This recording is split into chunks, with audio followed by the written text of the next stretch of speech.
Bonjour Emmanuelle Julliard, je vous retrouve pour une vidéo sur l'hyperparentalité suite à l'atelier qui a eu lieu et à la conférence il y a quelques jours en région nantaise. Merci à la centaine de participants de s'être déplacés en bravant la tempête, et pour ceux qui n'ont pas pu se déplacer, et les messages ont été assez nombreux en ce sens, voici les vidéos, puisque l'enregistrement de la conférence, l'audio laissait un petit peu à désirer. Tout d'abord, je me présente, je suis Emmanuelle Julliard, art thérapeute et hypnothérapeute à Nantes. Je suis autrice d'un livre sur l'éducation de l'enfant qui s'appelle Enfants, ados, moments difficiles, solutions faciles, qui est un livre où il y a pas mal de tips et astuces sur tout ce qui est la psy de l'enfant, comment réagir. Le livre a été pensé de manière très fonctionnelle pour le parent, du pratico-pratique, un petit peu de théorie quand même, mais beaucoup de pratico-pratique, décliné en une trentaine de chapitres, chaque chapitre étant indépendant. Donc si vous avez un problème avec la colère de votre enfant, vous pouvez vous référer directement au chapitre colère, traiter l'ennui, ou alors la gestion de la vie familiale. Tous les chapitres sont indépendants afin que vous puissiez trouver au plus vite la solution à votre question du moment.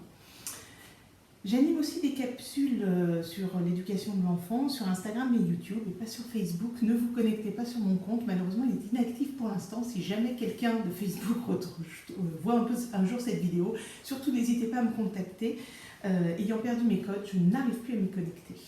Juste avant de commencer, à l'avance, je suis désolée si je froisse les pros ou anti quoi que ce soit. Je suis là ce soir pour votre parentalité, pour vous permettre d'être le parent que vous souhaitez être avec votre enfant si vous ne l'êtes pas déjà. Ou pour, dans les moments difficiles, pouvoir trouver et savoir comment gérer votre équilibre de parents et l'équilibre de la relation parent-enfant.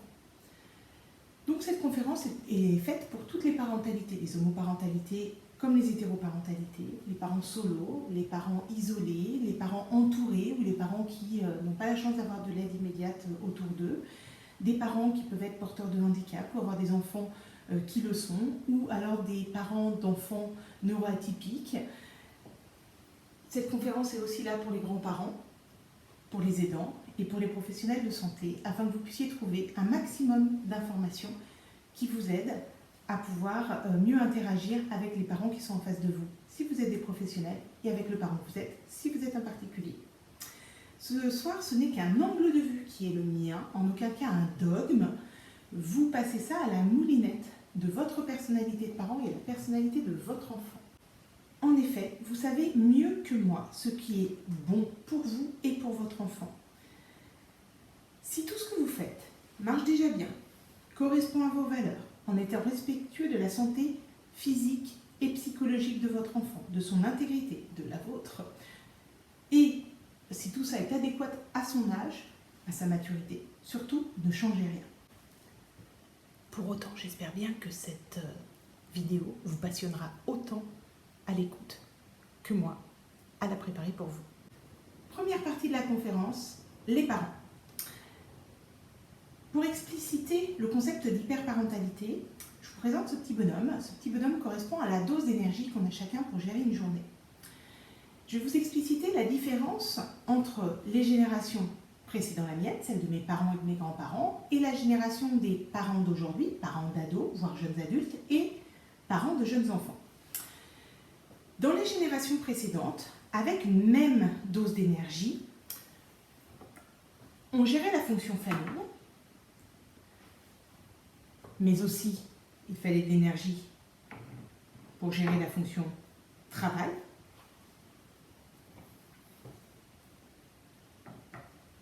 l'amitié, les relations sociales, et puis le couple. Tout ça reste vrai, mais dans les générations de parents qui ont mon âge et de jeunes parents, la famille est source effectivement de dépenses d'énergie. Il faut avoir du temps pour gérer sa vie de famille. Gérer étant un mot pas tout à fait adéquat et pas très joli, mais l'idée, effectivement, c'est la gestion de l'énergie. Mais il faut aussi, dans la fonction famille, faire une place à tout ce qui est psy, développement psy de l'enfant, mais aussi tout ce qui appartient à la gestion des écrans, qui prend aujourd'hui beaucoup de place dans la famille. Et puis, petite parenthèse sur les papas. Les papas, dans les générations précédentes, avaient peu le rôle de paterner, c'est-à-dire prendre soin de l'enfant, jouer, etc. Alors que dans la génération des jeunes parents, cette fonction est beaucoup plus présente. Heureusement, me direz-vous, mais pour autant, avec cette pile d'énergie, il faut pouvoir gérer et faire de la place pour cette parentalité également. La fonction travail est évidemment toujours là, et d'ailleurs le travail des deux parents est beaucoup plus généralisé, mais il y a aussi une injonction supplémentaire. L'épanouissement personnel dans le monde du travail. C'était quelque chose qui était beaucoup plus absent dans les générations d'avant. Aujourd'hui, on doit kiffer son travail. Et pour kiffer son travail, pour être investi dans son travail, il y a une charge mentale supplémentaire à la recherche de ce bonheur au travail, qui pour certaines personnes prend beaucoup d'énergie. De la même manière, les amis prennent de l'énergie, mais relativement dans les mêmes proportions que dans les générations d'avant.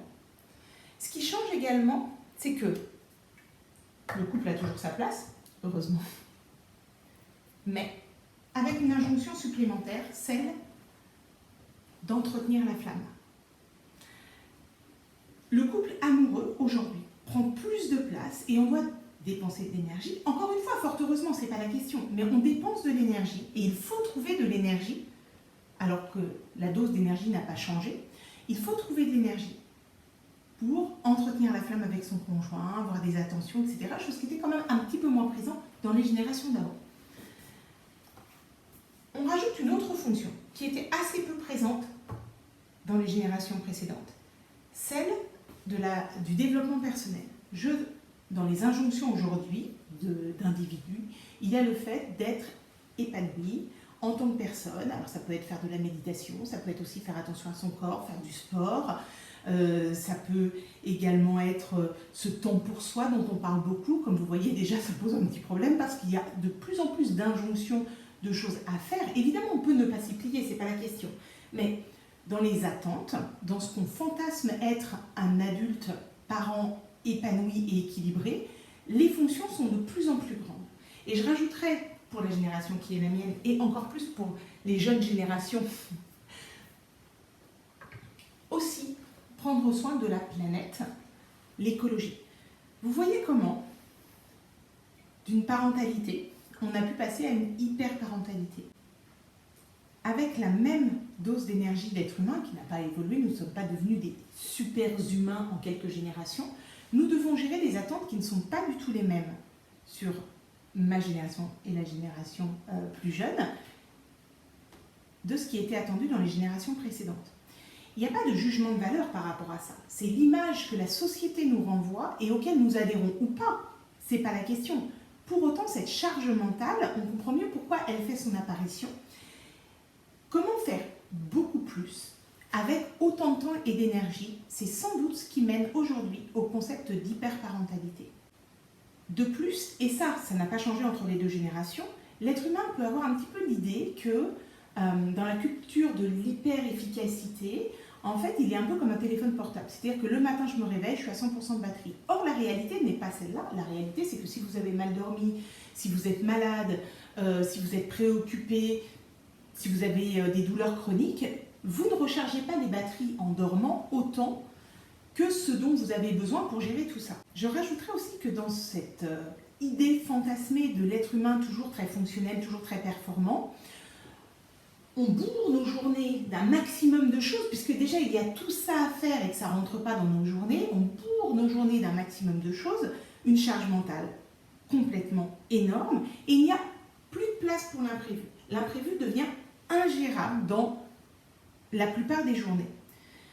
Pas de place pour l'imprévu veut dire énormément de stress, pour sans arrêt être en train d'être au plus efficace dans nos journées. De plus, l'idée, si on prend l'idée de la pile de batterie qu'on aurait pour gérer une journée, un peu cette idée-là, de plus, il y a l'idée de ne pas perdre d'énergie, c'est-à-dire de pouvoir dépenser un maximum de choses pour réussir à absorber un maximum de tâches dans la journée. Cette culture de l'efficacité porte, ou en tout cas engendre un problème qui est celui que de taper dans les couches basses de nos énergies. C'est-à-dire que si on imagine qu'on a 100% de batterie pour faire une journée, déjà, il faudrait qu'on prévoie peut-être 10-15% d'énergie pour gérer un imprévu. Et en plus, idéalement, je vous fais grosso modo, il faudrait ne pas trop aller taper dans les couches basses de notre énergie, celles qui sont les plus difficiles à reconstituer quand on est épuisé. On sait que ça prend des jours et des jours pour récupérer, alors que quand on est simplement fatigué, le lendemain, on peut se réveiller beaucoup plus en forme, même si on passe une bonne nuit dans les deux cas. Quand on tape dans les couches basses d'énergie, celles qui sont vraiment les plus basses, dans les 15-20% d'énergie restant dans la journée, cette énergie est particulièrement difficile à reconstituer et peut entraîner un épuisement chronique. Et puisque le thème de cette conférence porte sur la parentalité, on va faire un petit focus sur cette part d'énergie dans notre journée et surtout celle qui a changé en plusieurs générations. On est passé en plusieurs générations, alors là je parle même de la génération qui était peut-être même avant mes grands-parents, de très peu de place pour l'enfant et beaucoup de place pour le parent, à aujourd'hui une inversion où il y a peu de place pour le parent et beaucoup de place pour l'enfant. En grossissant le trait fort, je dirais que par le passé, on avait peur de nos parents. C'était nos parents, presque, si je grossis vraiment le trait, on est passé de parents tyrans, il y a vraiment plusieurs générations avant la mienne, à parents rois, dans ma génération, on était censé être les enfants rois, et une génération qui serait une génération d'enfants tyrans. Je dis bien serait parce que je ne suis pas du tout d'accord avec ce principe-là. Certes, la place de l'enfant a évolué et je trouve que c'est très important qu'aujourd'hui on n'ait pas peur de nos parents en tant qu'enfants. On est dans une relation d'amour et on sait que cette relation d'amour inconditionnel, l'enfant sait qu'il est aimé inconditionnel quoi qu'il se passe, est primordial pour le développement psycho-affectif de l'enfant et pour tout ce qui va en découler de sa vie d'adulte. Donc bien sûr, c'est une évolution qui est sensationnelle. Pour autant, il faut que l'adulte aussi y trouve son équilibre, car si l'adulte est crevé ou hors d'état de nuire en tant que parent, l'enfant ne peut pas être épanoui non plus. Et donc l'objet de ce qui va suivre est comment, en tant que parent, on va pouvoir prendre soin de notre énergie pour pouvoir être le parent qu'on souhaite être avec nos enfants. Le premier outil que je vous propose pour retrouver, ou en tout cas évaluer notre degré d'énergie afin d'être le parent que nous souhaitons être pour nos enfants, c'est l'exercice de l'auto-évaluation de notre énergie. Ça va parler à certains, j'aurai un autre outil derrière pour ceux à qui ça parlerait un petit peu moins. L'idée est que vous trouviez à chaque fois l'outil qui vous correspond mieux. Il va s'afficher sur l'écran un exercice que je propose à certains de mes patients, qui est l'exercice de l'auto-évaluation. Matin, midi, fin de journée, soit fin de journée professionnelle, soit milieu de journée professionnelle et soir. Est-ce que vous pourriez vous poser la question, peut-être en mettant des alertes sur votre téléphone portable, de combien d'énergie vous êtes disponible pour gérer la journée?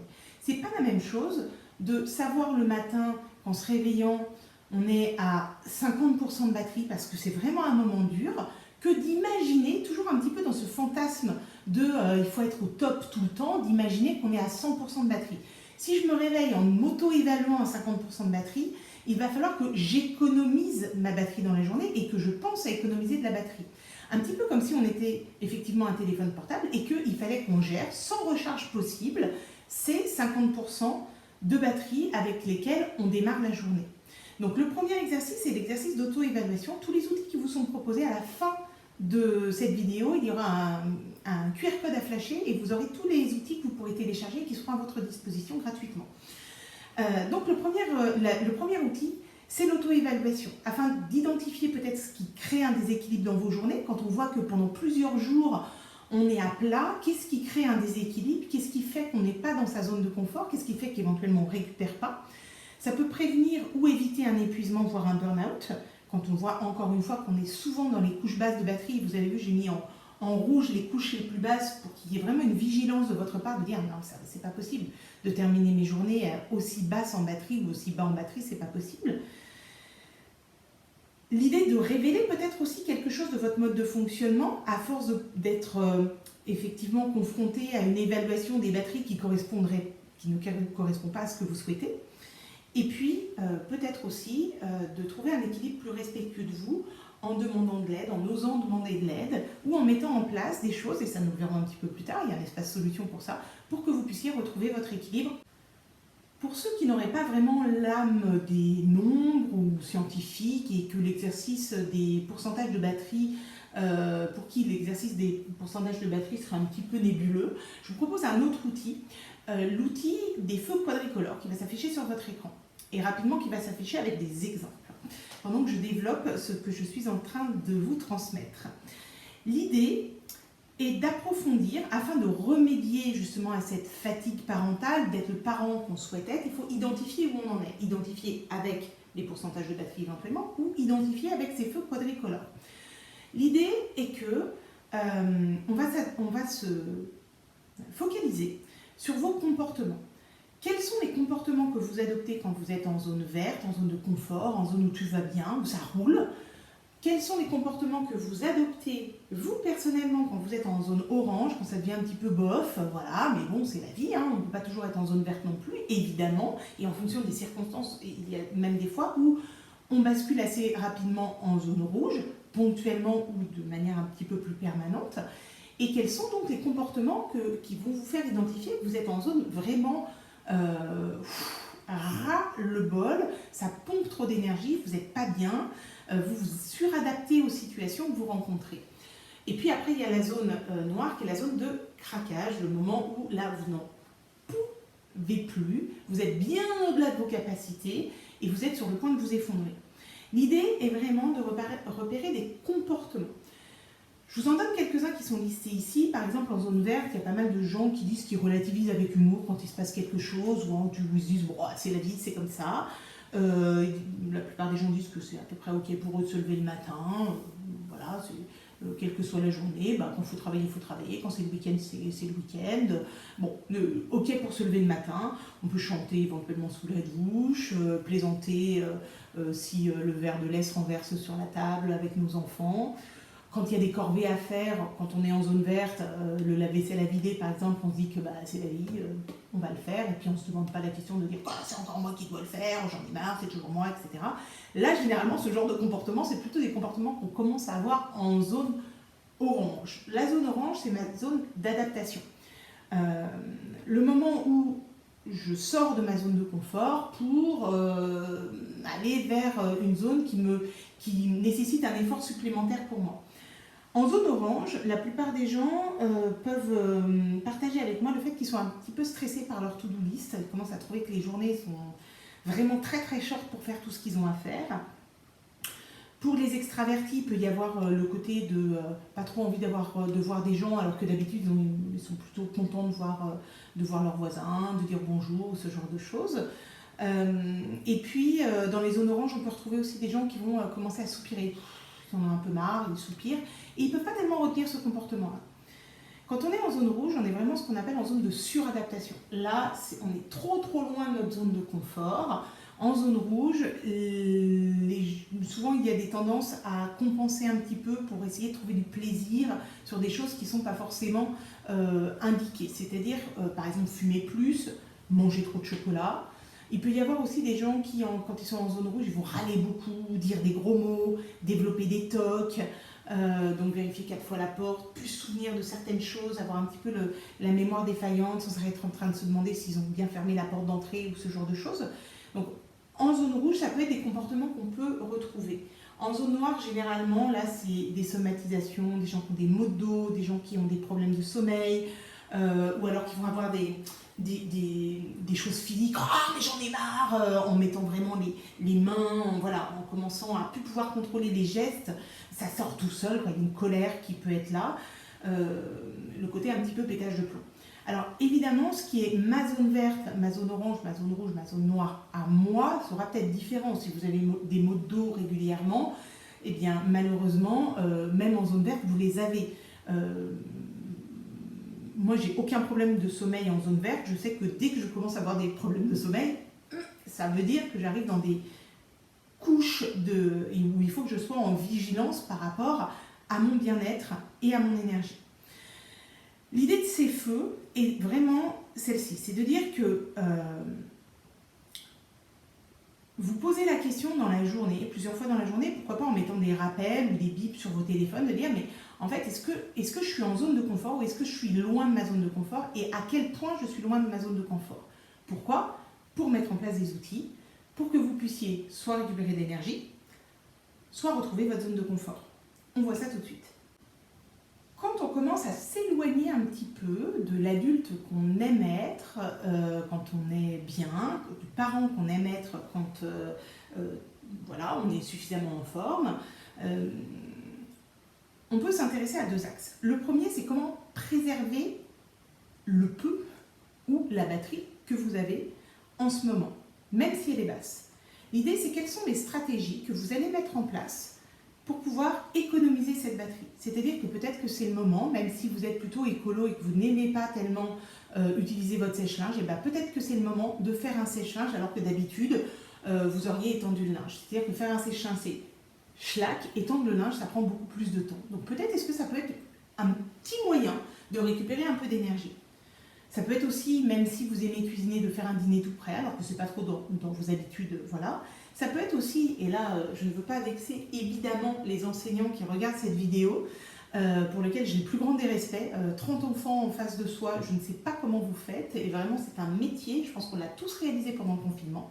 Mais peut-être est-ce que, si vraiment vous en pouvez plus un soir, plutôt que ça se passe mal à faire les devoirs de vos enfants, que vous preniez la tête avec eux, que derrière ça soit la soupe à la grimace pendant tout le repas, bref, peut-être est-ce que exceptionnellement, vous pouvez laisser un petit mot au maître ou à la maîtresse en disant écoutez, hier soir c'était vraiment une soirée super compliquée, les devoirs sont pas faits, c'est complètement de ma faute et je me prends sous ma responsabilité d'adulte, de parent, je n'ai pas fait faire les devoirs, j'étais hors d'état de gérer peut-être la tension familiale qu'il y avait, la fatigue qu'il y avait chez les uns et chez les autres, et évidemment je ferai attention à trouver un temps dans le week-end pour faire les devoirs qui n'ont pas été faits ce soir, mais c'est des choses en fait toutes simples auxquelles en fait on ne se permet pas parce qu'on est toujours dans cette idée d'être le parent optimum, qu'un enfant ça doit faire ses devoirs, et c'est vrai qu'un enfant ça doit faire ses devoirs quand il y a des devoirs, c'est ce qui est demandé par l'enseignant. Pour autant, si c'est ça ou une crise qui ressemble à une troisième guerre mondiale chez vous le soir, c'est peut-être pas ok en fait, pas ok pour vous et pas ok pour votre enfant. Et évidemment, ça doit être exceptionnel le fait de ne pas faire les devoirs. Mais peut-être est-ce que ça peut être aussi une idée. Vous allez trouver tout un tas d'idées dans la liste que j'ai dressée, que vous trouverez en affiche sur l'écran et puis en outils à la fin. Tout un tas d'idées, de choses. Peut-être laisser vos enfants à la garderie. Souvent, les parents essayent, quand ils le peuvent, d'avoir un petit temps avec leur enfant, d'aller les chercher à 16 heures, peut-être au moins une fois dans la semaine. Et peut-être que justement, la fameuse temps pour soi, les 30 minutes, 1 heure, 2 heures que vous pourriez vous trouver en laissant vos enfants à la garderie et pas aller les chercher à 16 heures, mais aller les chercher à 18h30, et bien peut-être que de temps en temps, vous pourriez vous permettre de ne pas être le parent parfait, même si vos enfants étaient à la garderie tout le temps, et que ce n'est pas dans vos valeurs ou dans vos idées. D'abord, tous les parents ne peuvent pas se permettre d'avoir cette possibilité d'aller chercher leurs enfants à 16 heures, mais si de temps en temps vous allez chercher votre enfant à 16 heures, mais qu'en fait vous êtes exténué, peut-être est-ce que ça vaut la peine de les laisser à la garderie ce soir-là, jouer avec leurs potes. La garderie c'est plutôt sympa d'habitude, alors évidemment pour les enfants qui ne supportent pas c'est peut-être autre chose qu'il faudra trouver, mais voilà, l'idée c'est d'avoir tout un tas d'idées de choses que vous pouvez vous permettre, et l'idée c'est là pour moi de vous libérer de ces injonctions à être le parent parfait ou l'adulte parfait qui fait qu'au bout d'un moment on s'en oublie, on oublie ses propres besoins. Si vous commencez le week-end avec un petit temps pour vous le vendredi soir, plutôt que d'aller chercher vos enfants à 16h et de les amener au parc, etc., en râlant parce qu'en fait tout le monde est épuisé, le fait d'avoir pris peut-être même cette heure, quitte à ce que ça soit malheureusement parfois, et c'est une réalité, 1 heure pour ranger la maison et commencer le week-end sans avoir la tête au carré, et en fait cette heure-là, elle est bénéfice, c'est un vrai bénéfice pour toute la famille et pour vous en tant qu'adulte, et pour le parent que vous êtes, et pour la relation que vous avez avec votre enfant. Et puis, apprendre à dire non, c'est quelque chose qui n'est pas simple pour certains, mais on peut complètement dire à son patron de temps en temps, ou à son amoureux ou son amoureuse, de dire écoutez, je suis vraiment une employée et une professionnelle investie et consciencieuse, mais alors là, vraiment, je ne peux pas prendre ce truc-là en plus cette semaine, je suis vraiment désolée. Si je pouvais, je le ferais, mais là, vraiment, je ne peux pas. Il y a toujours un moyen de présenter, et souvent, quand j'expose ça lors des consultes avec des adultes, ils me disent ah, c'est tellement simple, en fait. Mais ouais, en fait, le fait de prendre la précaution de dire qu'on est un adulte investi dans son travail, ça permet un petit peu plus de poser le nom derrière. Et pareil, face à votre amoureux ou votre amoureuse qui vous laisse un petit message en disant est-ce que tu peux aller chercher le pain, ou alors je sais pas, est-ce qu'on peut inviter des potes ce soir, ou j'ai des collègues de boulot qui passeraient bien à la maison, vous pouvez tout à fait dire je t'adore, je t'aime, mais là ce soir ça va vraiment, je suis trop fatiguée, c'est trop compliqué pour moi. Toutes ces petites choses vous permettent de préserver de la batterie. Et puis l'autre axe, c'est de gagner de la batterie. Et pour gagner de la batterie, je vous propose un exercice qui est un petit peu surprenant.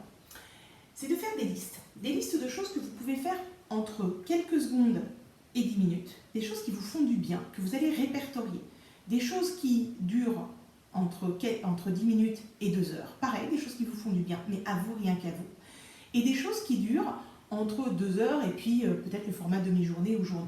L'idée est de trouver des choses, et particulièrement ce qui m'intéresse, c'est la première colonne, la plus petite colonne, celle des choses qui durent quelques secondes à 10 minutes. Et c'est souvent pas la plus simple à pouvoir remplir. Évidemment, vous aurez tout un tas d'exemples dans la vidéo qui va suivre. L'idée est celle-ci, c'est de dire, en fait, en tant que personne, je peux prendre quelques petits moments dans ma journée pour me ressourcer. Alors, avec des choses très simples. Pour ma part, allumer une bougie est généralement quelque chose qui met un peu de sérénité, une petite dose de sérénité dans ma journée. Alors vous allez me dire, c'est bien mignon, allumer une bougie, c'est pas ça qui va me faire recharger mes batteries, etc. Ben, en fait, c'est la méthode des petits pas. Si vous attendez d'avoir une demi-heure, 1 heure pour prendre soin de vous, ben, vous risquez d'attendre longtemps, ça dépend des gens et des journées, mais vous pouvez risquer de ne pas pouvoir pendant plusieurs jours avoir un temps pour vous ressourcer. Par contre, si vous trouvez tout un tas de petites choses que vous pouvez faire en moins de 10 minutes, il y a beaucoup plus de chances que vous puissiez les mettre dans vos journées. Et donc, d'accumuler tout un tas de petits moments ressourçants dans votre journée. Un petit peu comme l'idée de la course en fractionné. Si on demande à quelqu'un qui n'a pas l'habitude de courir, pas l'habitude de prendre soin de lui, pas l'habitude de courir en tout cas, prendre soin de lui, bien entendu, c'est pas un jugement de valeur pour ceux qui ne courent pas, j'en fais partie. L'idée, c'est de faire le parallèle effectivement avec l'exercice. Donc, prendre soin de soi et du temps pour prendre soin de soi, voilà. Le parallèle est fait avec la course, c'est-à-dire que si je dois courir pendant 1 heure alors que je n'ai pas l'habitude de courir, ça va être très difficile pour moi. Par contre, si je cours 30 secondes, que j'arrête 30 secondes, que je recommence 30 secondes, etc., sans doute est-ce que je peux le faire. Alors que ça aurait été impossible de courir pendant 1 heure.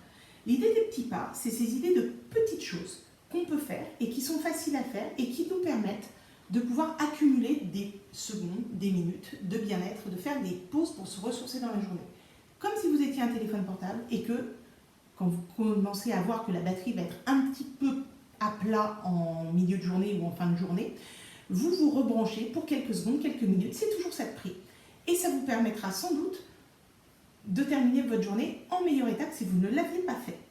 Pour conclure cette première partie sur les parents, le focus sur les parents, la santé mentale, physique, psychologique du parent et son équilibre de parents, je vous projette ici un dessin qui a été fait par Humain avant tout, qui est un super compte, voilà, moi je trouve beaucoup de ressources, et qui appelle à l'indulgence envers soi-même. L'idée c'est de dire que quelle que soit sa santé, notre santé mentale, physique, psychologique, quels que soient les moments, quel que soit l'état dans lequel on est, quel que soit notre niveau d'énergie, notre valeur ne fluctue jamais. C'est-à-dire que je sois Emmanuel Juillard qui, quand on lui fait une queue de poisson en voiture le matin alors qu'elle est en retard, se dise n'importe quoi, alors vraiment, voilà. Ou que je sois Emmanuel Juillard qui commence à klaxonner et à envoyer des noms d'oiseaux à la personne qui vient de me faire cette queue de poisson, je reste la même, une nana, j'espère, plutôt sympa, ouverte, qui aime prendre soin des autres, qui est dévouée envers ses patients, etc., etc. C'est-à-dire que, quel que soit votre comportement, vous restez une personne avec une valeur qui est la vôtre, et vos comportements, quand vous êtes à plat de batterie ou dans les zones plutôt rouges, noires, si on se réfère au feu quadricolore, eh bien, quand vos comportements dans ces moments-là vont être des comportements qui vont être un peu exacerbés, pas toujours très maîtrisés, mais pour autant vous restez quelqu'un de bien. Et c'était important pour moi de terminer cette première partie de la conférence avec cette notion-là. La deuxième partie de la conférence est consacrée aux relations parents-enfants et comment vous donner tout un tas de tips et astuces pour que vous puissiez améliorer, quand c'est nécessaire évidemment, la relation avec vos enfants, savoir comment réagir dans différents cas. Alors tout ce qui va être exposé là plus tard se retrouve dans mon livre, évidemment avec d'autres chapitres, mais j'ai essayé de choisir les chapitres qui sont les plus demandés en thérapie et qui généralement résolvent une bonne partie des problématiques des parents. Je vais commencer à faire une petite parenthèse avant d'attaquer les sujets qui vont être les nôtres après. C'est de la personnalité de l'enfant et de son mode de fonctionnement. En caricaturant encore une fois, c'est pour clarifier ce qui va être exposé, et puis ça dépend évidemment des sujets que l'enfant va aborder. Pour caricaturer, il y a deux types de réactions pour un enfant. Il y a des enfants qui vont être plutôt conciliants, c'est-à-dire qu'ils ne vont jamais vraiment essayer d'aller tester la limite, et ceux-là vont devoir apprendre avec le temps à s'opposer, à dire non, et puis à étendre un petit peu leur zone de confort, ne pas risquer de se priver de liberté pour ne pas risquer d'atteindre cette limite. C'est des enfants qui n'aiment pas trop se faire réprimander, recadrer, etc. Donc ils vont rester un petit peu trop sages, on va dire ça comme ça.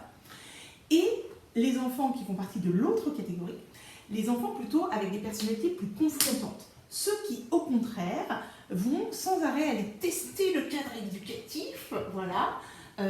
On leur dit de ne pas s'approcher de la cheminée, ils vont aller s'approcher, il va falloir leur dire plusieurs fois. Voilà. Des enfants qui mobilisent beaucoup d'énergie à tester le cadre et à repousser les limites. Et eux, ils vont devoir apprendre effectivement à respecter le cadre éducatif, dans la mesure où il est bienveillant et adéquat à son âge, à sa maturité, etc. Tout ce qu'on a dit au tout début de la conférence. Eux, ils vont devoir apprendre le oui, le fait de rester dans le cadre, sans le questionner. Les personnalités confrontantes, j'ai le frère d'un ami qui racontait, mon ami racontait que son frère, quand on lui demandait de ne pas toucher quelque chose, il pouvait passer une demi-heure avec le doigt qui se rapprochait millimètre par millimètre de la chose qu'on lui demandait de ne pas toucher, en regardant droit dans les yeux ses parents, comme ça, jusqu'à temps de rentrer en contact avec le truc, et effectivement de se faire recadrer en disant « mais non, on t'avait dit de ne pas toucher, etc. » Voilà.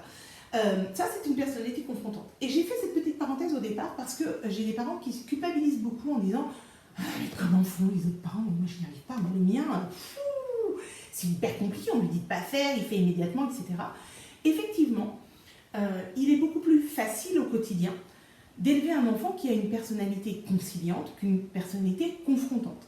C'est une donnée que je voulais exposer en tout début parce qu'il y a beaucoup de culpabilisation de la part des parents, de culpabilité, d'autoculpabilisation par rapport à ce genre de choses en disant « mais attendez, comment font les autres? Pourquoi le mien il n'obéit pas alors que les autres obéissent ?» Eh bien, la personnalité de l'enfant a une part dans ce pourquoi que certains parents se posent. Parenthèse refermée, on passe aux outils. Un des points les plus évoqués en séance, c'est cette idée de répétition. Je dois lui dire 12 000 fois la même chose, etc. J'en ai marre de répéter. Pour avoir une communication efficace avec l'enfant, ça va être notre premier point. Je vais vous proposer certaines pistes que vous pourrez ou pas prendre en considération en fonction du temps que vous avez consacré, de votre envie. Effectivement, de toute façon, toutes ces pistes n'empêcheront pas la répétition, puisque la répétition fait partie de l'apprentissage. Et en particulier de l'apprentissage de la vie d'enfant. Dans un premier temps, pour avoir une communication efficace, pour éviter de répéter, ou en tout cas minimiser le nombre de répétitions, vous pouvez faire attention, encore une fois quand c'est possible, à avoir l'attention de votre interlocuteur. Si vous êtes dans la salle de bain et que vous criez à votre enfant d'aller se préparer pour aller à l'école, il y a de grandes chances que vous n'ayez pas l'attention de votre interlocuteur, de votre enfant. Évidemment, ça vous fait gagner du temps. Vous imaginez que peut-être par un grand hasard et beaucoup de miracles, en croisant les doigts, l'enfant va s'exécuter, mais la plupart du temps, quand vous hurlez de la salle de bain, va te préparer pour aller à l'école, voilà, votre enfant entend colle, voilà, et il se dit, ok, on verra plus tard, voilà, un peu comme s'il ne captait pas le message. Donc l'idée, quand vous le pouvez, encore une fois, hein, si vous voulez optimiser le fait que votre enfant se mette en mouvement pour exécuter ce qu'il a à faire, c'est peut-être, tant pis, de passer de la salle de bain à la chambre de l'enfant et de lui dire de visu, avec lui, dans la même pièce que vous. Afin d'encore plus augmenter la capacité de l'enfant à recevoir le message, vous pouvez agir sur 2 canaux de communication en même temps. Je vais vous expliquer. L'idée, c'est que vous puissiez à la fois dire à l'enfant, donc message verbal, et à la fois lui mimer ce que vous attendez de lui. Par exemple, chaton, c'est l'heure de te laver les dents. Voilà. Il reçoit donc le message d'un point de vue visuel et d'un point de vue auditif. Le message visuel et le message auditif donc va te laver les dents. Vous pouvez tout à fait lui demander d'aller mettre ses chaussures en indiquant les chaussures ou en lui touchant les chaussures, ce qui lui permet d'avoir un message et auditif, puisque vous avez dit, et donc il a reçu le message avec ses petites oreilles, et tactile. Alors l'idée évidemment c'est juste de tapoter le pied pour qu'il puisse avoir le message sur le côté et kinesthésique, physique et auditif. Ça, c'est la première piste pour augmenter la communication avec votre enfant et vous permettre d'avoir une communication plus efficace. Vous pouvez aussi, alors là c'est des petites astuces quand on donne des consignes aux enfants quand ils deviennent un petit peu plus grands, de dire quand tu rentres de l'école, est-ce que tu peux penser à mettre la table? N'hésitez pas sur un post-it à dessiner une assiette, un couvert et un verre. Alors vu mon niveau en dessin, bien qu'art thérapeute, ça peut être très très sommaire et vous pouvez faire de même, hein, c'est-à-dire que ça sera pas exposé aux beaux-arts, et c'est pas l'idée. L'idée, c'est d'avoir un post-it sur la porte, quelque chose d'efficace qui lui fasse un rappel visuel quand il va rentrer. Parce que ce que vous lui avez dit le matin est très facilement oublié le soir. Pourquoi les dessins? Parce que les dessins, immédiatement, ça fait tilt. Alors que si vous écrivez prière de mettre la table, s'il te plaît, là, il y a des chances que ça soit un peu plus éludé. Dans la deuxième piste, pour avoir une communication efficace, c'est d'éviter, quand c'est possible, et évidemment l'idée c'est de ne pas perdre votre spontanéité de communication avec l'enfant, là on est simplement sur des pistes pour améliorer. Si c'est important pour vous et si vous en avez marre de répéter dans certaines situations. Évitez les ne pas. Le cerveau, en stress ou quand il n'est pas très très attentif, ou même quand il est attentif, va simplifier les messages. Si je vous demande de ne pas penser à un éléphant, encore moins à un éléphant rose, encore moins les grandes oreilles de l'éléphant ni la trompe de l'éléphant. Évidemment, au bout d'un moment, vous allez penser à cet éléphant, la couleur, etc. ou au rose, puisque je vous ai suggéré que ça puisse être rose. Ne pas penser à un éléphant rose, votre cerveau entend penser éléphant rose, ou penser éléphant, voilà, ou penser rose, et au bout d'un moment, vous allez penser à ce que je vous ai proposé de ne pas penser. Il en est de même pour les instructions du type n'oublie pas ton cartable, oubliez cartable. Le cerveau a un risque de rétrécir l'information. Si vous lui dites pense à ton cartable, pensez cartable, il y a plus de chances, et c'est éprouvé, testé, approuvé, il y a beaucoup plus de chances que l'enfant pense à son cartable. C'est particulièrement vrai avec les enfants qui ont un trouble déficitaire de l'attention. Plus le message est clair, plus le message est visuel, là avec le fait de montrer, de faire des mimes, etc., plus il y a de chances que l'enfant s'exécute et puisse faire l'action que vous attendez de lui. Petite parenthèse aussi pour les parents d'enfants anxieux. Ne t'inquiète pas, le cerveau entend comme message principal inquiéter. Quand vous le pouvez, pensez à remplacer ça par rassure-toi. C'est d'une efficacité vraiment éprouvée, là aussi encore, approuvée. Ça permet à l'enfant de pouvoir entendre le message dont il a le plus besoin, le fait de se rassurer. Fin de parenthèse sur le ne t'inquiète pas, utilement remplaçable par rassure-toi ou par tout va bien ou par je suis là.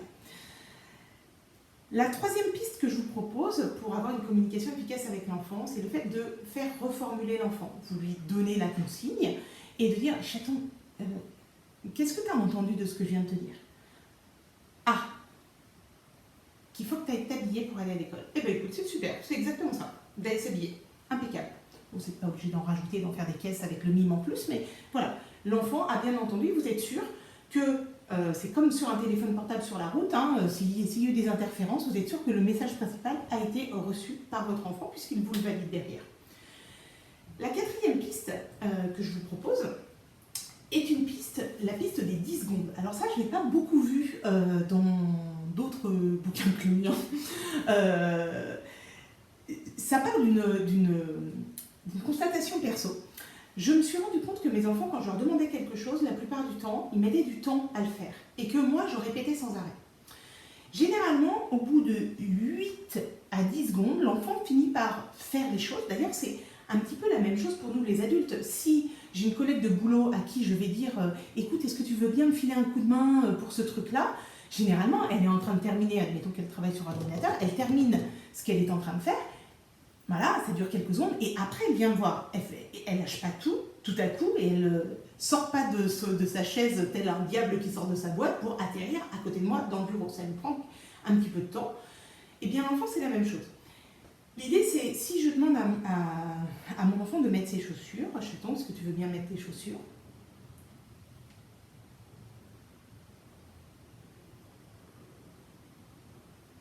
C'est très long. Hein. On n'a pas du tout l'habitude de cette temporalité-là. Là, généralement, l'enfant commence à faire. C'est ça la règle des 10 secondes. Et encore, je n'ai pas pu me retenir de vous parler pendant cette règle des 10 secondes. La plupart des adultes et des parents, quand on demande à son enfant de faire quelque chose, va plutôt faire quelque chose comme, ça m'est arrivé, bien entendu, hein, et ça m'arrive encore. Chaton, tu veux mettre tes chaussures? Oui, chaton, les chaussures. Oui, non, tes chaussures maintenant. Oui. Non, pas les Lego, les chaussures. Oui, parce qu'on va être en retard à l'école. Tu peux aller mettre tes chaussures? Non, oui, les chaussures. Oui, les bleus. Oui, les chaussures bleues. Oui. Non, mais maintenant les chaussures. Non, allez, là maintenant on est en retard. Il s'est passé les mêmes 10 secondes. Je me suis stressée, j'ai stressé mon enfant et j'ai pas arrêté de répéter le message. Et en fait, l'enfant peut-être même n'a pas bougé et n'effectuera pas l'action plus vite, alors que si je lui laisse le temps de terminer ce qu'il a à faire, ce qui est simplement du bon sens, il y a beaucoup plus de chances que votre zouzou puisse de lui-même se mettre à faire ce que vous lui avez demandé de faire, puisque c'est la bonne temporalité pour lui. Un deuxième axe pour améliorer la relation parent-enfant, c'est l'axe de la gestion des émotions. C'est un axe qui est aussi beaucoup traité en thérapie avec l'enfant et en éducation parentale. De toute façon, les émotions, c'est un apprentissage qui est long et progressif. Et vous voyez d'ailleurs que certains adultes ont encore des difficultés avec leur monde émotionnel ou alors ont une absence complète de savoir comment gérer leurs propres émotions, ne mettre pas de mots sur leurs émotions. On va voir ça tout de suite à travers, évidemment, le cas de l'enfant, puisqu'on est là pour ça ce soir, mais vous pourrez y trouver quelques petits tips et astuces qui certainement vous permettront de mieux gérer vos émotions, à vous aussi. Tout d'abord, je voudrais vous expliciter à travers ce verre, voilà, qui symbolise le réservoir émotionnel que nous avons tous, vous expliciter comment fonctionnent les émotions pour un enfant ou pour un adulte. Nous avons tous une capacité, voilà, un réservoir pour gérer nos émotions de la journée. Dans ce réservoir s'accumulent des émotions positives comme négatives. Des émotions positives comme, alors là je vais me mettre à la portée d'un enfant, mais ça pourrait être aussi, je ne sais pas, vous avez une augmentation par exemple. Pour un enfant, ça peut être qu'il est invité à un anniversaire. Il peut y avoir aussi l'idée de, je ne sais pas, il y a des frites à la cantine, ou des épinards, pour ceux qui adorent. Le réservoir émotionnel commence à se remplir avec tout un tas d'émotions positives, mais on peut en rajouter une, hein, je ne sais pas, le maître ou la maîtresse fait un compliment sur quelque chose que l'enfant a réussi à faire, ou nous-mêmes, hein, nous avons droit au compliment, et surtout, alors ça c'est là encore une autre parenthèse dans les parenthèses, mais pensez à faire des compliments à votre enfant. C'est vraiment important, on est beaucoup dans le fait passif, fait pas ça, on est beaucoup aussi dans le fait de pouvoir indiquer un cadre à son enfant pour lui donner des informations pour qu'il puisse s'intégrer, trouver sa place.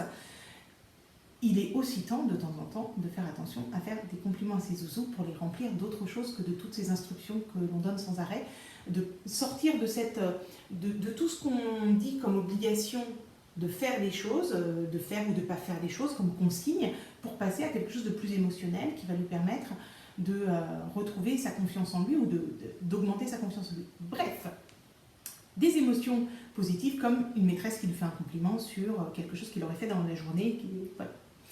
Ou un maître évidemment. Mais évidemment, il y a des émotions négatives, et les émotions négatives, ça peut être le fait que le parent a un peu râlé le matin parce que c'était un peu speed le temps de s'organiser, donc il a dû faire face à la mauvaise humeur de son parent, donc son réservoir émotionnel peut aussi se remplir d'émotions pas très très agréables. Il peut y avoir aussi le fait que en arrivant, son super copain n'est pas là ou sa super copine n'est pas là, et ça le déçoit, et voilà, il n'est pas très très content. Ça peut être aussi que, là on va penser aux ados, hein, peut-être aussi une interro surprise, donc ça peut remplir le réservoir émotionnel d'un petit peu d'insatisfaction. Il peut y avoir aussi, chez les plus jeunes, le t'es pas mon copain ou t'es pas ma copine. Alors là, par exemple, et pour accélérer la démonstration, pour certains, t'es pas mon copain, t'es pas ma copine, ça va remplir juste un tout petit peu le réservoir émotionnel. Pour d'autres, ça va complètement le saturer. Et après, une émotion positive va se rajouter, d'autres émotions négatives vont se rajouter, et quand le réservoir émotionnel, quand il y a du trop dans la journée, le réservoir émotionnel déborde. Le réservoir émotionnel déborde, et donc, c'est ce qui fait les crises, les pleurs, les colères, ou ce genre de choses, c'est quand il y a eu trop d'émotions. Et souvent, le parent, dans ces cas-là, il dit « Mais pourquoi simplement parce que je t'ai mis une banane pour le goûter, pas, je sais pas, un gâteau ou un truc comme ça. Pourquoi tu pètes un plomb pour ça ?» Enfin, je veux dire, il y a plein d'enfants etc. Mais en fait, vous comprenez assez facilement à travers cette démo que le pourquoi, il est compliqué à trouver, parce qu'en fait, le pourquoi, il est là. C'est peut-être que l'histoire de la banane, c'est la goutte d'eau qui a fait le déborder le vase, et qu'en plus, il était ravi d'avoir une banane, mais qu'en fait, c'est parce qu'il était content d'avoir une banane qu'en fait, il a pété un plomb, puisque, en fait, les émotions positives comme négatives, s'accumulent. Et donc, retrouver le pourquoi que l'on demande, c'est assez humain de vouloir comprendre ce qui se passe pour son enfant, et puis en plus, c'est sympa, parce que, comme on va le voir derrière, c'est important de pouvoir identifier ses émotions, mais demander le pourquoi est souvent un petit peu compliqué pour l'enfant, parce que c'est le mélange de tout ça. Et d'ailleurs, pour nous, c'est exactement la même chose. Alors, on verra comment, au fur et à mesure de la journée, en parlant des émotions, en les identifiant, on peut, quand on a une journée un peu pleine en émotions, vider un peu son réservoir émotionnel, quand on parle des choses désagréables, le vider pour pouvoir faire de la place pour continuer à vivre la suite de la journée. En attendant que ça soit le cas, je voulais vous faire cette démo aussi pour expliquer à certains parents pourquoi, à la fin d'une super journée, on a été à la plage, on a eu des gaufres, on s'est baigné, on a joué avec eux, l'enfant va effectivement pleurer, faire une colère, pas vouloir s'accrocher dans la voiture, va faire un pataquès pas possible pour pas prendre sa douche. Et en fait, on est là-dedans, c'est-à-dire que trop d'émotions positives ou négatives, ou un mélange évidemment, va entraîner le même pétage de plomb. Ça, c'est un truc qui est important parce qu'il y a plein de parents que j'entends dire « mais c'est normal, c'est tout à fait humain » et moi-même, évidemment, je l'ai vécu et ressenti. C'est pas très simple de toujours relativiser et analyser ce qui se passe chez son enfant. Souvent, on le fait a posteriori et c'est OK. Ça fait partie de l'apprentissage de la vie de parent, de ne pas faire les choses parfaitement et d'essayer de les améliorer au fur et à mesure et de voir que c'est pas toujours facile et puis qu'il y a peut-être des choses sur lesquelles on est moins compétent que d'autres et c'est OK. L'idée, c'est tous ces parents qu'on entend dire « Ah non, mais avec la journée extraordinaire que j'ai prévue pour toi, comment tu me fais ça en fin de journée, tu gâches tout, etc. » En fait, il ne gâche pas tout, il explose de trop d'émotions positives et je trouve hyper important de pouvoir vous l'expliciter à travers cette démo. Dans les pistes qui permettent d'avoir une meilleure gestion des émotions, c'est aussi de comprendre qu'une émotion délivre un message sur un besoin. Et ça, c'est ce qu'on va voir dans quelques diapos. C'est-à-dire que l'émotion n'est pas simplement un truc qui va passer, qui n'a pas de sens. L'émotion, c'est quelque chose qui vient dire « toc toc, je suis là, j'ai besoin d'être identifié. » Et tant que je ne suis pas identifié, on ne va pas laisser l'émotion traverser la personne, elle va rester emprisonnée dans la personne. Bon, évidemment, la nuit porte conseil, etc., etc., et l'émotionnel peut être utilement vidé par une bonne nuit de sommeil. Quand c'est quelque chose qui est vraiment signifiant pour la personne, généralement on l'a sur le cœur pendant un petit bout de temps. D'ailleurs, c'est comme ça qu'on appelle ça. Passons à la suite.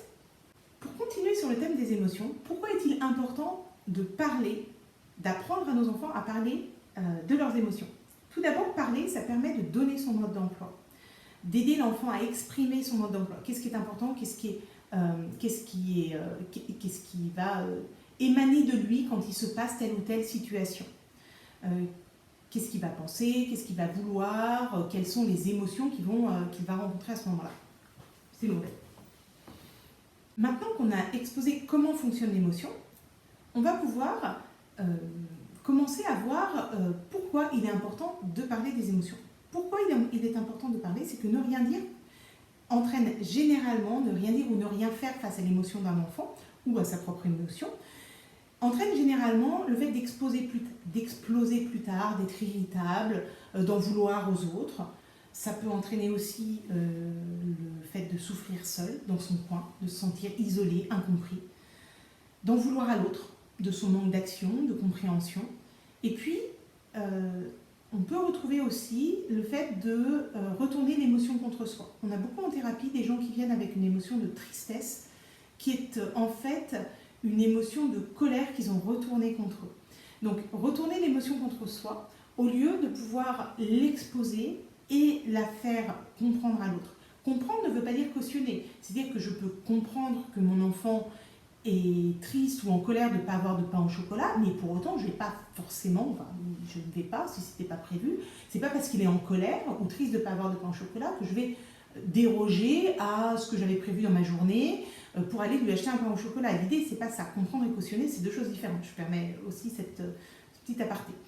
Parler d'émotion, ça permet, au contraire, et là dans le sens plus vertueux, de donner son mode d'emploi, de se faire respecter, de donner des éléments qui permettent aux autres de respecter ce que l'on ressent, de se libérer d'un poids, et puis de comprendre ce qui se passe en parlant de son émotion pour ne pas souffrir à nouveau, ou en tout cas pouvoir affronter avec plus de clairvoyance et peut-être des outils, les choses qui nous font souffrir.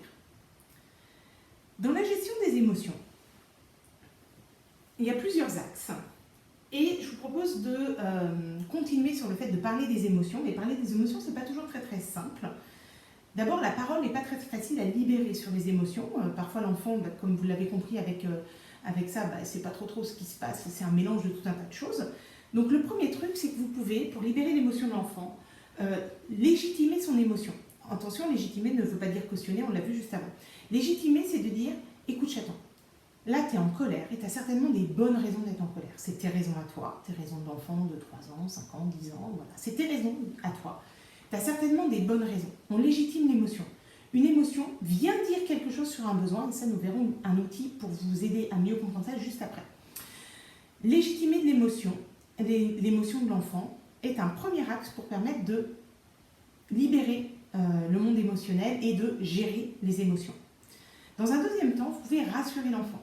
Un enfant qui commence à avoir un comportement inapproprié suite à un problème émotionnel, généralement, il va pas être très très fier d'avoir dit des gros mots, d'avoir eu envie de taper ou d'avoir tapé, etc. Vous pouvez tout à fait rassurer l'enfant, dire écoute, tu es un gamin vraiment sympa. Voilà. Si tu as fait ça, il y a des bonnes raisons et il faut qu'on les trouve pour te permettre de ne plus recommencer. Parce que ça, en fait, c'est pas possible de taper les autres. Quand vous faites ça, quand vous le rassurez sur le fait que c'est un gamin sympa, ça lui permet de raccrocher à ses valeurs et ça va lui permettre de ne pas se sentir jugé pour ce qu'il est, mais effectivement, on peut juger l'action, ce qu'il a fait. Et ça, c'est OK. De pouvoir lui permettre de parler autour de, effectivement, taper, c'est interdit, taper, c'est pas OK. Voilà. Qu'est-ce qu'on peut faire d'autre à la place de taper? Et là, on verra, je vais développer des choses autour de la colère pour les extériorisations des émotions désagréables. Mais voilà, en tout cas, de pouvoir le rassurer, c'est une belle personne, même si son comportement est inapproprié à certains moments. Et pour les enfants qui sont assez rock'n'roll, c'est hyper intéressant quand vous switchez votre attitude, parce que souvent on a « Ah non, pas encore, non, mais écoute !» Voilà. Switchez votre attitude avec en introduisant vos recadrages, on ne tape pas, voilà, en rappelant la règle, c'est interdit de taper, voilà. Mais juste avant, poser ce truc de rassurer l'enfant sur ce qu'il est. Il est une belle personne, c'est un gamin chouette, voilà. T'es un gamin chouette, et là, ce que tu as fait, bah, c'est pas ok du tout, mais on va essayer de comprendre et de faire en sorte que tu puisses trouver d'autres solutions qu'une solution qui n'est pas ok.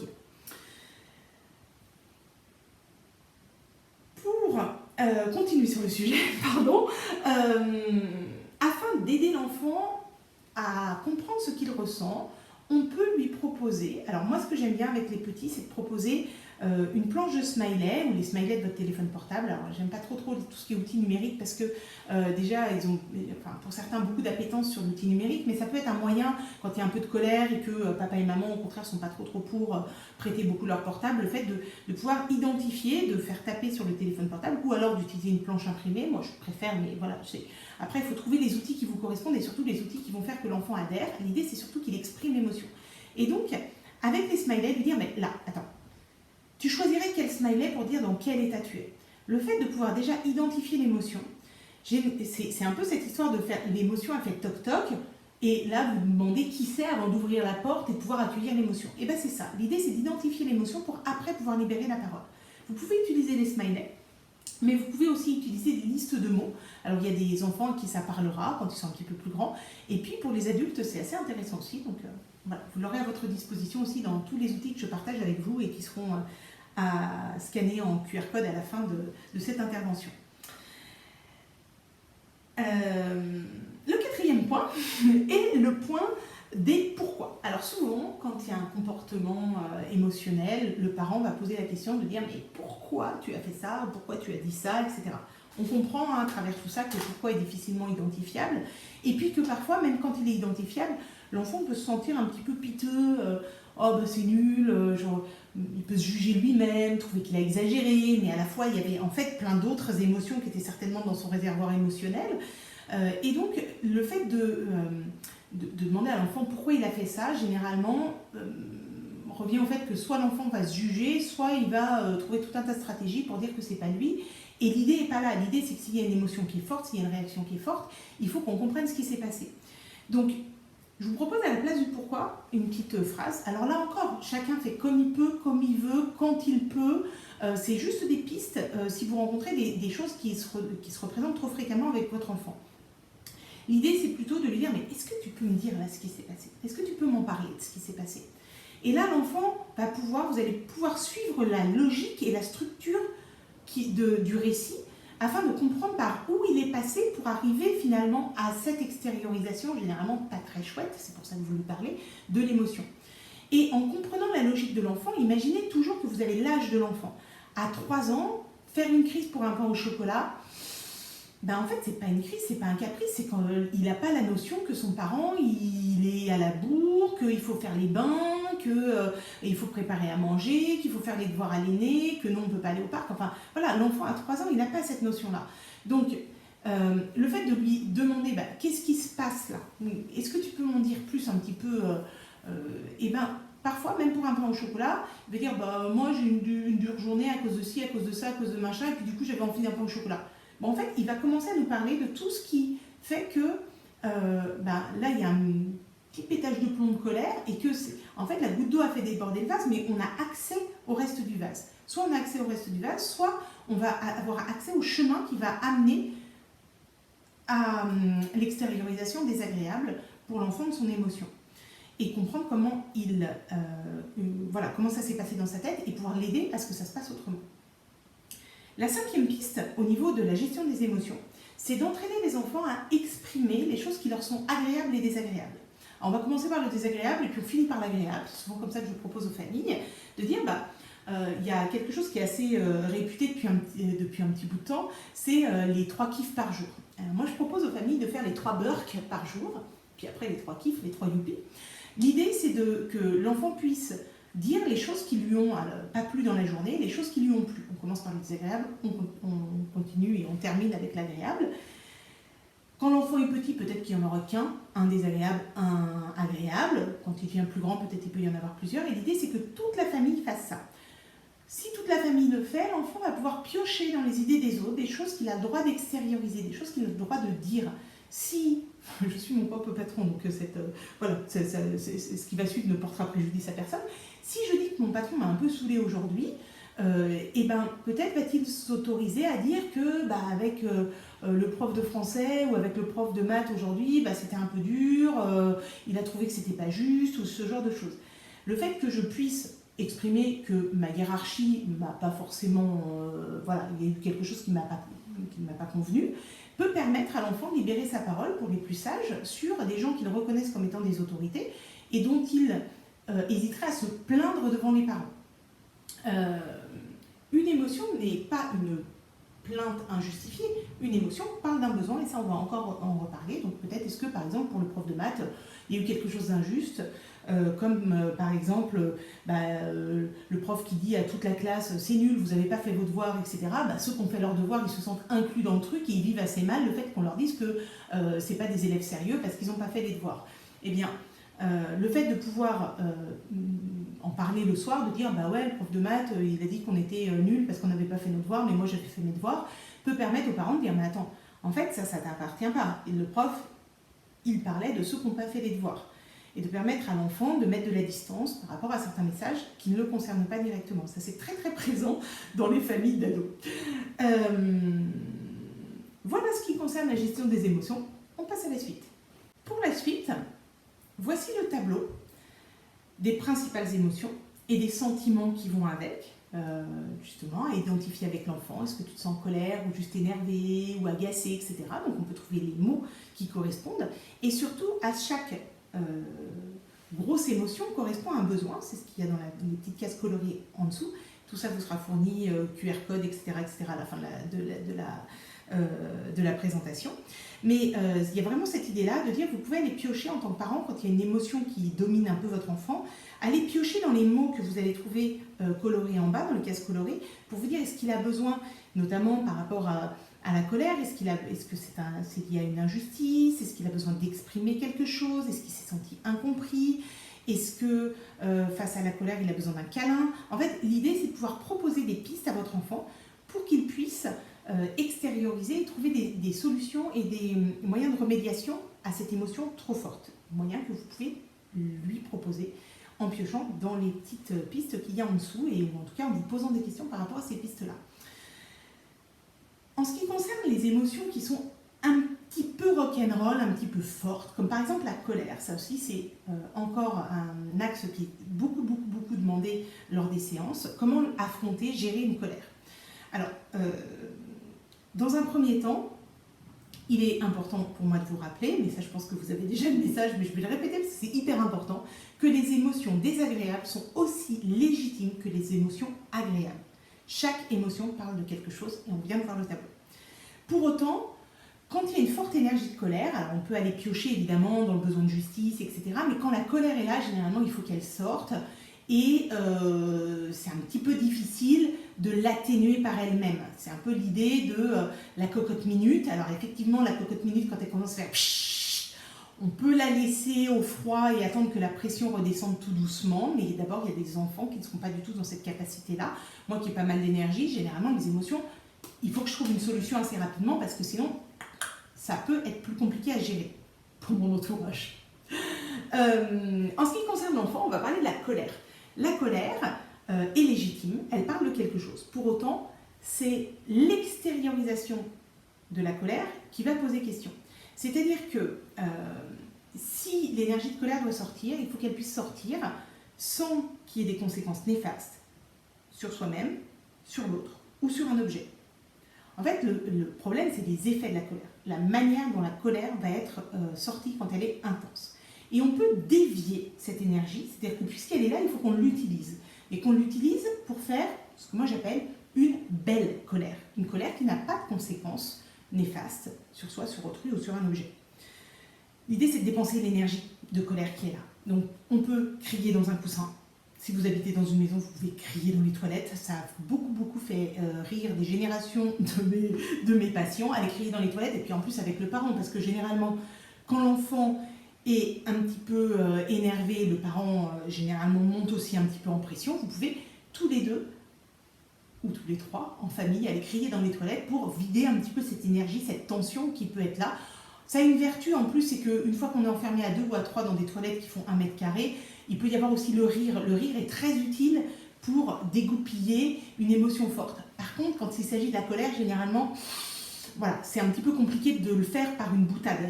Au contraire, ça augmente généralement le sentiment et l'extériorisation violente de la colère. Pour éviter cette violence, donc on peut gribouiller sur une feuille, comme ça, déchirer du papier. Faites-le avec eux. De toute façon, quand ils sont sous tension, généralement, nous, on l'est un petit peu. Donc, n'hésitez pas à le faire, de dire, écoute, moi, là, je sens de la colère. Ah, j'aime pas ce truc-là, là, généralement, ça fait faire que des trucs un peu pourris derrière, donc, j'ai déchiré du papier. En plus, ce qu'ils vous voient faire, ils trouvent ça drôle, comme on l'a vu pour les toilettes, c'est exactement le même mode de fonctionnement. Déchirez du papier, faites-lui déchirer du papier, afin qu'il extériorise proprement sa colère. On peut aussi aller faire le tour du jardin en courant quand on a la chance d'avoir un jardin, ou les escaliers en haut et en bas quand on habite dans un immeuble. Alors, en faisant attention à ce que l'enfant n'aille pas trop vite, vous pouvez quand même le chronométrer. En fait, il y a besoin qu'il y ait un témoin à cette belle extériorisation de colère. Souvent, la colère a besoin de témoin quand elle est extériorisée de manière inadéquate, comme quand elle est extériorisée de manière adéquate. Gribouiller, déchirer, courir, crier dans un coussin, tout ça vous pouvez le proposer à l'enfant. Généralement il est très soulagé de pouvoir avoir fait une belle colère. Vous pouvez aussi faire une feuille où vous mettez des pictos qui correspondent à ces moyens d'extérioriser la colère proprement. Quand on sent que l'enfant est sous tension, quand il est jeune, de dire va vite voir la feuille, qu'est-ce qu'on pourrait faire, on va crier, on va faire ceci, on va faire cela, jusqu'à temps que l'enfant se saisisse d'un truc. Et s'il ne se saisit pas, vous pouvez dire bon bah écoute, moi je choisis de déchirer du papier, hein, donc hop, vous avez dans ces cas-là une petite boîte spéciale colère avec du papier qu'on a le droit de déchirer, les prospectus s'il y en a encore dans votre immeuble ou dans votre boîte aux lettres, voilà. N'hésitez pas. Et puis, en ce qui concerne le fait de déchirer du papier, ce que je vous propose, c'est que vous pouvez proposer à l'enfant de ramasser, effectivement, parce que c'est les conséquences de sa colère et c'est plutôt une bonne idée quand on fait quand on dérange de ranger, mais on peut aussi se dire, bon, il a réussi à pas taper, ou à pas hurler, ou à pas faire une crise qui dure des plombs, on a réussi à faire une belle colère plutôt qu'avant, une colère évidemment avec pas mal d'effets négatifs. Donc ça va me prendre 30 secondes de tout ranger, je ne vais pas le remettre dans un état de tension derrière. Là, ça dépend aussi de ce que vous voulez, de vos valeurs et de ce que vous voulez transmettre à votre enfant.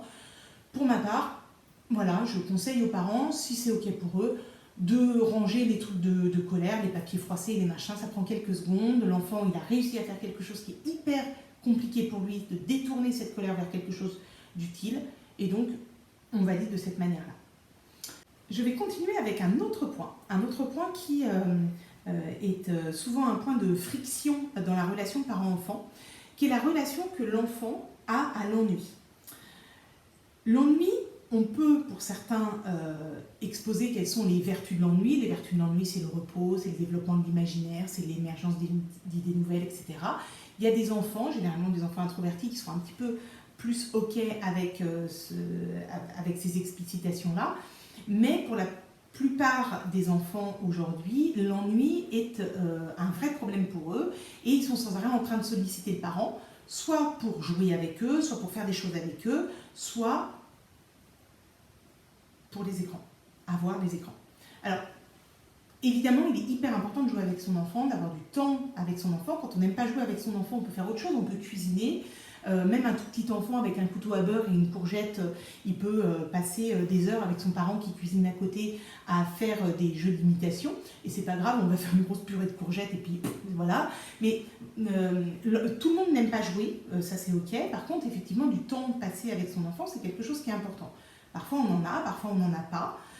Quand on en a, c'est chouette de le faire. Quand on en a un petit peu moins, l'enfant peut vite venir solliciter beaucoup le parent et parfois apporter pas mal de friction dans la famille ou finir par céder en filant un écran pour avoir la paix. Et ça, en fait, c'est souvent une très fausse bonne idée. Pour que l'enfant puisse faire affronter l'ennui, je vous propose d'établir avec lui, sur une grande feuille, ou alors plusieurs feuilles A4 collées à l'arrière, voilà, de pouvoir dessiner ou découper dans les catalogues de Noël, des jeux que l'enfant peut faire seul. Alors, Quand c'est possible, commencer le jeu avec l'enfant, laisser les 10 premières minutes, le premier quart d'heure pour le lancer, mais après, vous pouvez aussi lui dire, bah, écoute, tu t'ennuies, va consulter cette grande feuille sur laquelle tu auras des tonnes d'idées de trucs que tu peux faire. Pourquoi dessiner et mettre tout un tas de choses très différentes sur cette feuille? Parce que face à l'ennui, parfois, tout comme nous les adultes, parfois quand je m'ennuie, j'ai envie de lire. Parfois, quand je m'ennuie, j'ai plutôt envie d'aller faire un tour dehors. Parfois, quand je m'ennuie, j'écoute plutôt un podcast. Parfois, ou de la musique. Parfois, quand je m'ennuie, je fais un puzzle. Ça m'arrive pas très souvent, mais voilà, ça peut être... Mais l'idée, c'est que face au sentiment d'ennui, il peut y avoir des moments où on a envie de faire telle ou telle chose. Et donc, l'idée est de proposer à l'enfant tout un tas de choses qui lui font a priori plaisir et dans lesquelles il va pouvoir piocher en fonction de son moment d'ennui, de son besoin à ce moment-là. Vous aurez aussi, voilà, dans la diapo qui s'affiche, tout un tas d'idées, de choses que vous n'aurez peut-être pas l'habitude que vous n'avez pas l'habitude de proposer à votre enfant. Cette liste est sortie de mon livre. Et notamment, je vous donne un petit tips, mais voilà, faire des stop motion, donc c'est un décor en Playmobil ou en Lego ou avec des doudous, et puis vous trouvez un vieil appareil photo que vous n'utilisez plus parce que maintenant tout le monde utilise son téléphone portable pour prendre des photos, ou en tout cas beaucoup, et vous le prêtez à l'enfant, il prend une photo du décor qu'il a fait, et puis après il fait bouger les personnages, et puis il prend une photo, il fait bouger les personnages, et puis il raconte une histoire qu'effectivement que vous verrez sans doute à la fin de la journée, mais ça l'occupe, ça fait appel à son imagination. On peut aussi lui donner des missions un petit peu rigolotes, des trucs qui sortent un petit peu de l'ordinaire et qui vont les solliciter parce que c'est inhabituel. Je me souviens d'un dimanche de novembre où il pleuvait beaucoup et où vraiment il n'y avait rien à faire, les enfants étaient vraiment super énervés et je leur ai proposé de recouvrir le canapé du salon avec du papier toilette pour qu'on ne voit absolument pas, en fait comme s'ils empaquetaient un cadeau, pour qu'on ne voit absolument pas la couleur du canapé, donc ils y ont passé un temps énorme avec évidemment les déchirures de papier, etc. Ils y ont passé beaucoup de temps, ils ont beaucoup ri, ils ont collaboré ensemble, à certains moments ils n'étaient pas d'accord sur les techniques, etc. etc. Et effectivement, toute la famille s'est servie dans un sac dans lequel on avait mis le papier toilette après, une fois qu'on a terminé le jeu. Mais ça a été par exemple quelque chose qui les a tenus à cœur et qu'on a recommencé plusieurs fois à travers différents objets à recouvrir. On pouvait faire parfois aussi des concours de chaises et chacun recouvrait le mieux possible la chaise. On regardait quelles étaient les meilleures techniques chez l'un et chez l'autre, comment est-ce qu'on pouvait améliorer la technique. Bref, l'idée, c'est que vous puissiez trouver dans cette liste que j'ai établie dans ce livre et qui vous sera partagée à la fin de la séance, que vous puissiez trouver des idées à proposer à vos enfants qui sortent des jeux qu'ils ont l'habitude de faire ou auxquels ils auraient pensé par eux-mêmes. Enfin, je terminais cette intervention par une des questions très très fréquemment posées par les parents, qui est la question des écrans, qui est aujourd'hui souvent le calvaire de beaucoup de parents. Alors, il y a tout un tas de règles qui vont s'afficher sur l'écran, qui sont les règles les plus communes. Quoi vous dire par rapport aux écrans? Alors, c'est toujours très très compliqué parce que nous-mêmes, adultes, on peut avoir un rapport problématique aux écrans, consommer beaucoup d'écrans. Il y a des normes là qui sont posées en disant à partir de 7 ans, entre 7 et 10 ans, on peut proposer un maximum d'1 heure par jour ou 7 heures par semaine d'écran maximum, tout écran confondu, tablette, iPad, Wii, PS, je sais pas combien, etc., etc., télévision, ordi, etc. Et puis à partir de 10 ans, on peut imaginer une norme qui serait, alors je vais l'exposer comme ça, à partir de 11 ans, on peut imaginer 11 heures maximum d'écran par semaine, 12 ans, 12 heures maximum, 13 ans, 13 heures maximum, c'est pour donner un peu une idée. Et à partir de 18 ans, par contre, on stoppe les compteurs, 18 ans et plus, 18 heures d'écran loisir maximum par semaine. Ça peut paraître beaucoup comme ça, mais en fait, la réalité de nos ados aujourd'hui, j'ai entendu ça il y a très très peu de temps à la radio, c'est 35 heures d'écran par semaine. 35 heures d'écran par semaine, ça n'a rien à voir avec idéalement ce qui devrait être fait pour le développement de l'enfant. 35 heures d'écran, tout écran confondu. Voilà. C'est les dernières stats qui sont sorties. Alors, il est difficile, cette question d'écran, elle est super difficile parce qu'on a tous des enfants qui vont nous dire « Oui, mais mon copain machin, lui, il a le droit de jouer jusqu'à 23 heures, et mon copain bidule, etc. » Alors, expliquez à l'enfant que dans votre famille, on fait des choses et que c'est vos choix. Vous allez être très rapidement confronté au fait qu'il y a des parents beaucoup moins pénibles que vous et beaucoup plus ouverts que vous, etc. L'idée, c'est que vous puissiez vous mettre d'accord avec vous-même, évidemment avec l'autre parent quand vous élevez vos enfants à deux, pour que vous puissiez avoir une norme que vous souhaitez que votre enfant respecte. Toujours l'importance aussi de rappeler que dans les journées d'école, pitié, pitié, alors là je suis toujours très ouverte et je ne fais que des propositions. Par contre, pour tous les enfants qui ont des écrans le matin, c'est vraiment, le cerveau se réveille, au lieu de se réveiller lors de la première heure de cours, le cerveau se réveille au bout de 2 ou 3 heures quand il y a des écrans le matin. Alors notamment pour les enfants qui ont des troubles déficitaires de l'attention, c'est assez catastrophique, mais pour les autres aussi. Donc vraiment d'être vigilant sur ces écrans le matin, surtout quand il y a l'école le matin. La fausse bonne idée de prendre le petit déjeuner ou de demander à l'enfant de s'habiller devant les écrans, ça c'est généralement vraiment source de comportement plus problématique pour gérer la matinée. On peut mettre des règles en place, comme pas d'écran avant 11 h le matin, pas d'écran après telle heure le soir, pas d'écran dans la chambre, ou en tout cas pas d'écran dans la chambre après telle heure, ou surtout, pas de téléphone portable ou d'écran et de tablette la nuit dans la chambre de votre enfant. On dépose tout dans la cuisine ou dans le salon en train de charger, comme ça vous n'êtes pas réveillé la nuit par le bip bip du truc qui n'a plus de batterie. Qui empêche de dormir et où on n'arrive plus à se rendormir. Mais l'idée c'est ça, trouvez votre moyen de poser un cadre avec votre enfant, un cadre non négociable qui prend évidemment en compte ses besoins, et le besoin du numérique aujourd'hui et le monde du numérique est une nécessité pour nos enfants aussi, mais avec un juste milieu qui leur permet de garder un équilibre. Alors évidemment, il y a aussi la question de l'exemplarité. Quel est notre rapport aux écrans et quel exemple on donne à nos enfants. C'est toujours un peu compliqué parce qu'on peut dire oui mais moi je travaille, etc. machin.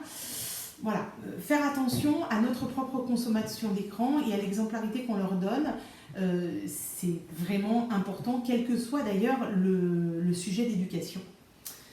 Et puis se pose la question de tout ce qui est contrôle parental.